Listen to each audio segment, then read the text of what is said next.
আসসালামু আলাইকুম এভরিওয়ান, কেমন আছেন সবাই? আশা করি সবাই ভালো আছেন। আজকে রান্না করব হচ্ছে দেশি মুরগির মাংস। এটা মশলা তো সবাই জানে, এর সঙ্গে আদাও দিয়েছিলাম, কিন্তু এখানে স্কিপ করা হয়েছে। যখন বাটার সময় আমি আদা কেটেও নিয়েছিলাম। আর এই যে মশলা কষিয়ে মাংস আর আলু একসঙ্গেই দিয়ে দিচ্ছি, কারণ এখনকার যে আলু একটু শক্ত হয়, আর আমি একটু গোটা গোটা করে বড় করেই কাটছিলাম আলুগুলো, এজন্য আলুটা আমি একসঙ্গেই দিয়ে নিচ্ছি। যে সব মশলা একসঙ্গে ভালো করে কষি, যে কোনো রান্নায় সুন্দর মতো মশলা কষিয়ে নিলেই কিন্তু বেশি ভালো লাগে।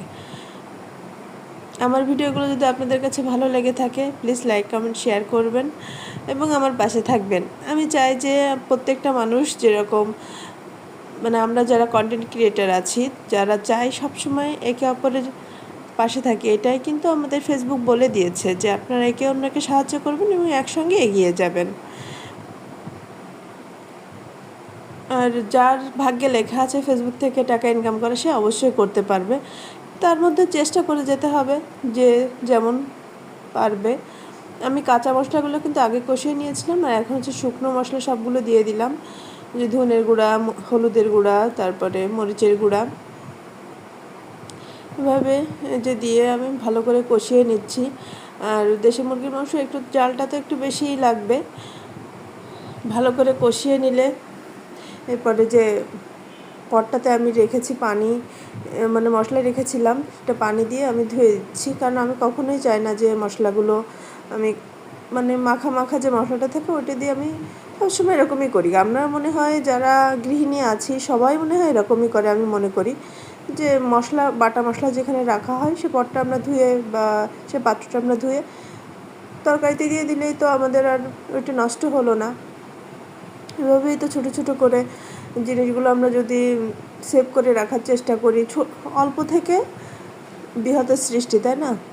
আমরা অল্প একটু সাশ্রয় যদি করতে পারি, হয়তো বা পরবর্তীতে আমাদেরই ভালো হবে। যে ভালো করে কষানোর জন্য ঢেকেও দিলাম, তারপর আবার একটু নেড়ে চেড়ে নিচ্ছি। এভাবে মানে প্রথমে পানি দেওয়ার আগে আমি মাংসটা বেশ ভালো করে ঢাকা দিয়ে যাতে করে ভালো করে কষানো হয়, এজন্য চেষ্টা করেছি। আসলে আমার মনে হয় আমরা ছোটোবেলায় সেই দিনগুলো আমাদের ভালো ছিল। আমরা যদি চাই, আমরা আবার হয়তো সেই দিনগুলো ফিরে আসতে পারে, কিন্তু আমাদের প্রযুক্তি প্রচণ্ড এগিয়ে গেছে, বিজ্ঞান এগিয়ে গেছে, আমাদের দিনগুলো সব আগের সেই যে বিকাল পড়লে একটু ঘুরতে যাই, একটু ঘুরে বেড়াই, এখন সুযোগ পাইলেই সবাই ফোন নিয়ে বসে থাকে, তাই না?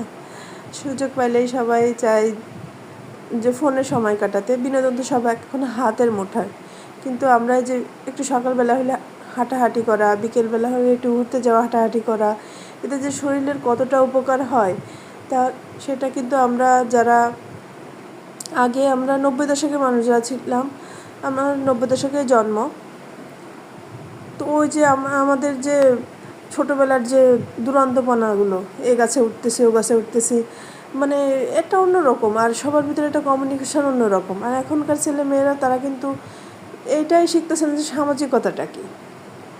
তারপর মুরব্বি দেখলে আমরা কতটা নম্রভদ্রভাবে তাদের সাথে ভালো ব্যবহার করতাম আর সম্মান দিতাম, কিন্তু এখনকার জেনারেশন কিন্তু সেইটাই শিখতেছে না। যতই আমরা চাই না কেন আমাদের ছেলেমেয়ের ভিতর ভদ্রতা, এই নম্রতাগুলো চলে আসুক, কিন্তু এখন সামাজিকতাও নষ্ট হয়ে গেছে। আর আগের সেই দিনগুলো কেমন যেন আরও ভালো ছিল, এত আধুনিকতা ছিল না, কিন্তু সেই দিনগুলো যেন শান্তির ছিল। একে অপরের সহযোগিতা করতাম, একে অন্যকে সম্মান করতাম। আমার খেয়াল আছে যে আমি যখন ছোটো ছিলাম, তখন আমার 3 কি 4 বছরের যারা, তাদের সাথে আমি আপনি করে কথা বলতাম, মানে ডিফারেন্স যাদের ছিল। আর এখনকার ছেলেমেয়েরাও 10 বছরের ছোটো বড়ো হলেও তাদেরকে তুমি তুই করে বলতে দ্বিধাবোধ করে না। এইটাই। সবাই ভালো থাকবেন। আমার ভিডিওগুলো যদি ভালো লেগে থাকে, লাইক কমেন্ট শেয়ার করবেন। আল্লাহ হাফেজ।